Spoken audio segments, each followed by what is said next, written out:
The second statement, however, is perhaps a bit more problematic.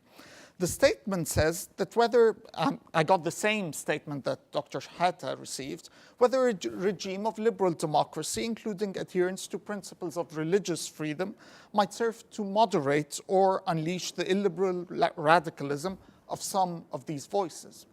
Now, there is a couple of assumptions in this statement that deserve some consideration.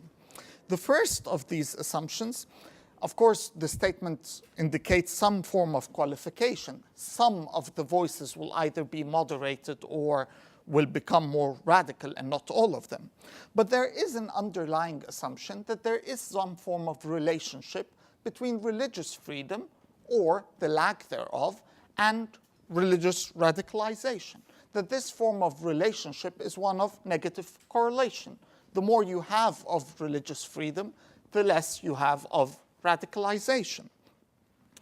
That assumption, however, needs to be tested with the reality of the situation. As Edmund Burke indicated in the opening pages of his reflections on the revolution in France, it is circumstances and not abstract principles that render any political or civil policy whether beneficial or toxic to human beings. So in that light, the question is whether there is a relationship in the past between the emergence of Islamism as a clear discourse and between the lack or the existence of religious freedom or liberal democracy.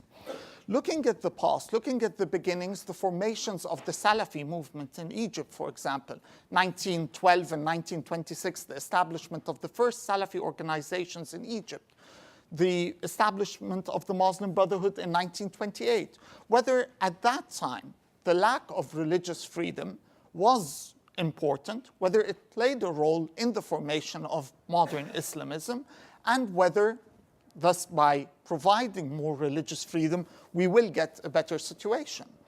We find in the writings of those founders of Islamism a lack of importance of that factor. True, they have many complaints regarding the West, colonialism, Western interference. There are many there. Perhaps Hassan al-Banna, when he views democracy, he views it rather in the negative and not as something that he would complain about as to one of the reasons why he would form his organization. So looking at the past might be something to consider about this statement.